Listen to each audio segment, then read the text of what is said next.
और प्राणायाम बाबा रामदेव ने सिखाया ऐसा नहीं है, ये तो 5000 साल पहले पतंजलि ऋषि सिखा के गए सबको। नहीं, मैं दूसरी बात, आपने जो बात है वो ठीक से समझी नहीं। बाबा रामदेव जब पूना आते हैं ना तो 1 कोटि रुपए लेके जाते हैं। मैं आपको दूसरी बात बताता हूँ, पतंजलि ऋषि ने ये ज्ञान फोकट में दिया था, किसी से पैसा नहीं लिया था। नहीं, ऐसा नहीं है, ज्ञान तो फोकट में ही देना चाहिए। कि ज्ञान को बेचना शुरू कर दिया तो उसकी कीमत थोड़े दिन में खत्म हो जाती है। नहीं, फायदा हो रहा है, उससे भी ज्यादा हो सकता है कि वही प्राणायाम मैं आपको फोकट में सिखा सकता हूँ, सबको मिलेगा।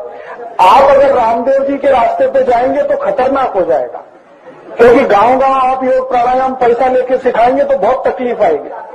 तो कोई भी संत ने, भैया सुनो, कोई भी संत ने पैसा इकट्ठा नहीं किया, और जो पैसा इकट्ठा करता है वो संत नहीं होता। हमारे देश में संत की परिभाषा है कि जो 3 ऐषणाओं से मुक्त है, वित्तेषणा, पुत्रेषणा, लोकेषणा, 3 ऐषणाएं होती हैं। ऐषणाएं माने लालच। पुत्र का लालच जिसको है वो संत नहीं है, पैसे का लालच जिसको है वो भी संत नहीं है, और नाम सम्मान मिले उसका लालच है, वो तो बहुत ही खतरनाक है, वो बिल्कुल संत नहीं है।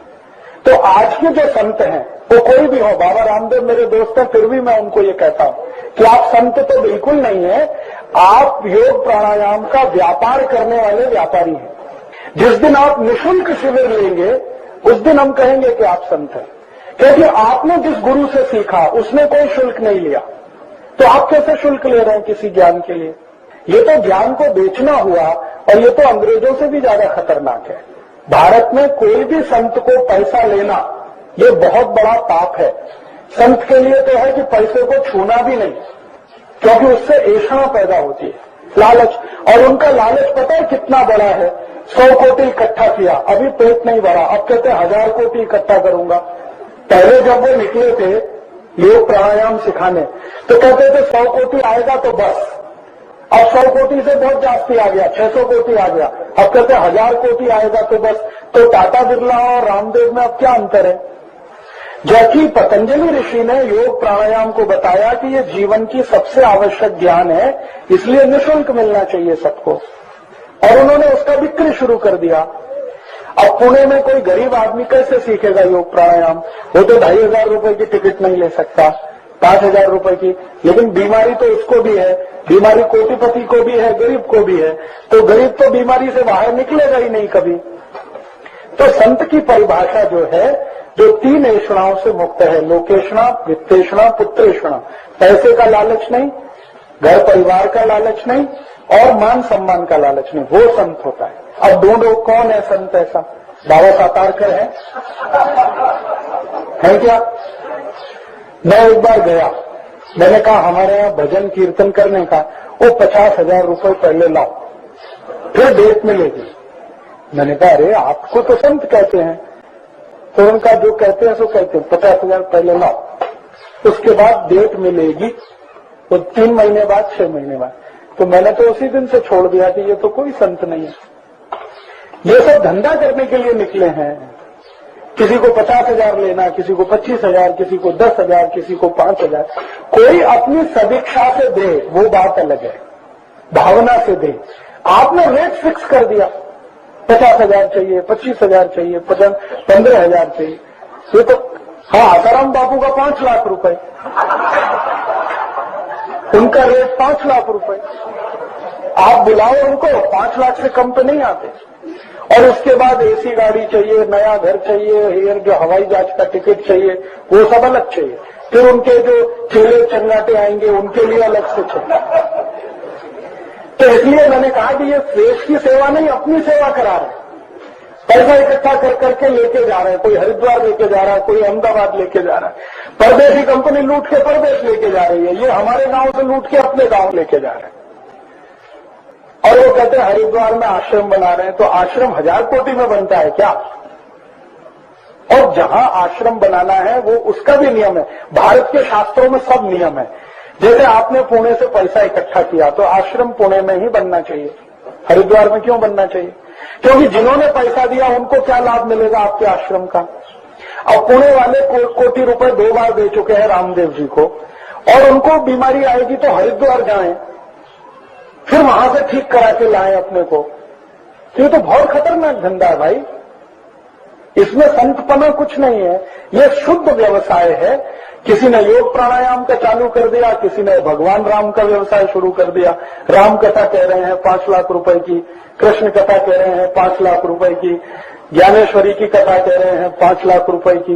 ये सब धंधेबाज लोग हैं, इनमें कौन संत है बताओ ना आप। हाँ वो ठीक है, तो वही मैं कहना चाहता था आपसे, आपको मैं समझाना चाहता हूं कि संत की परिभाषा जो है, जो पैसे से कुछ मोह नहीं रखता हो, जिसको मान सम्मान की प्रतिष्ठा की चिंता ना हो, और जिसको कभी परिवार की ऐषणा ना हो, बीवी होनी चाहिए, बच्चे होने चाहिए, वो संत है। 3 लालच से मुक्त है, वो संत है, भले वो पढ़ा लिखा है नहीं पढ़ा लिखा है। तो इस परिभाषा पे आप कस कर देखो कौन संत है कौन नहीं है। जिसका टीवी में जाहिरात जाती है वो संत हो गया, ऐसा कुछ नहीं है। हो सकता है कोई गांव का साधारण व्यक्ति बड़ा संत हो, रामदेव जी से ऊंचा संत हो, सामान्य व्यक्ति। तो मैंने जो कहा है ना, बहुत सोच समझ के कहा है, और इन सबको मैंने बहुत अंदर से देखा है 15 साल। तब मैंने तय किया कि मैं भगवा नहीं धारण करूंगा। इनको देखने के बाद मैंने तय किया, नहीं तो मैं भी कर सकता हूं, करोड़ों रुपए कमा सकता हूं। फिर आपको मेरा व्याख्यान सुनने के लिए टिकट लेनी पड़ेगी, 500 रुपए टिकट दो, 1000 रुपए टिकट दो। फिर मैं कहूंगा एक गुरुकुल बनाता हूं, उसके लिए पैसा लगेगा। तो बहाने तो 50 हैं पैसा इकट्ठा करने के, उसकी तो कोई कमी नहीं है। लेकिन वास्तविकता जो संत की है, मैंने भारत में घूम के देखा है, थोड़े बहुत संत हैं, मुश्किल से 4-5 पूरे भारत, मुश्किल से। नाम बताऊं, एक तो बहुत अच्छे व्यक्ति अभी स्वर्गवासी हुए, उनका नाम था राम सुखदास।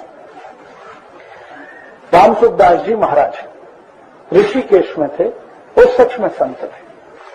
पैसे से कुछ लेना देना नहीं, मान सम्मान का कोई प्रश्न ही नहीं, और कोई पुत्रेषणा नहीं, वो तो एक थे।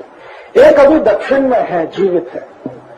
वो कभी आपने अगर उनका प्रवचन सुना है, ये जो उत्तर कर्नाटक है ना, उत्तर कर्नाटक में ये धारवाड़, हुगली, बेलगाम, इस एरिया में उनका बहुत महत्व है। श्री सिद्धेश्वर स्वामी, उनको पैसे से कुछ लेना देना नहीं, और इतने निरपेक्ष आदमी है कि उनका जो वस्त्र है ना, उसमें जेब भी नहीं है। वो कहते जेब लगाना तो ऐषणा आएगी, जेब भी नहीं लगाना, ना ऊपर ना नीचे, कहीं नहीं। हाँ, जेब ही नहीं है, कुर्ते में जेब नहीं, और पजामे में जेब हो सकती है तो पहनते नहीं, लुंगी पहनते। उनको कुछ पैसे से लेना देना नहीं, और सिर्फ पैसे से ही नहीं, मान सम्मान से भी लेना देना नहीं। कोई टीवी पे नहीं आते, कोई अखबार में इंटरव्यू नहीं करते, लेकिन जब उनके व्याख्यान होते हैं ना तो हजारों लोग आते हैं, और वो सवेरे 3 बजे व्याख्यान करें तो हजारों लोग 3 बजे आते हैं सुनने के लिए। और जब व्याख्यान करें तो इतना धीमे बोलते हैं कि अगर थोड़ा भी हल्ला गुल्ला हुआ तो आप सुन नहीं सकते, इसलिए पिन ड्रॉप साइलेंस रहता है। वो एक संत है। ये बड़े स्तर के, छोटे स्तर के और भी बहुत सारे संत हैं, गांव-गांव में हैं। करण सागर जी संत नहीं है, वो भी पैसा इकट्ठा कर रहे हैं, आपको मालूम। अभी बेलगाम में 1.5 कोटी रुपए इकट्ठा किया उन्होंने, और वो वैसे ही रामदेव जी जैसा उनका बहाना है, मुझे आश्रम बनाना है, मुझे ये बनाना है, तो 1.5 कोटी रुपए बेलगाम से लिया। अभी महामस्तकाभिषेक में वहां 5 कोटी का टारगेट फिक्स किया है, वो ले रहे हैं। तो इसलिए आप कभी भी किसी को अपने स्तर पे जब तय करो ना, संत है नहीं है, 3 बातें देख लो। पैसा मानता है क्या, दूसरा मान सम्मान का बहुत ज्यादा ध्यान रखता है क्या, और पुत्रेषणा है क्या। तो 3 बातें अगर हैं तो कहना कि ये संत नहीं है, महात्मा हो सकता है, व्यापारी हो सकता है, साधु हो सकता है। संत तो बहुत ऊंची कक्षा के लोग होते हैं, और वो इन्हीं परिभाषाओं पे खरे उतरते हैं। तो आपको पसंद आया तो प्लीज लाइक करिएगा, सब्सक्राइब करिएगा और शेयर करना बिल्कुल न भूलिएगा। साथ ही आप अपने कमेंट द्वारा हमें अपना फीडबैक जरूर दें। धन्यवाद।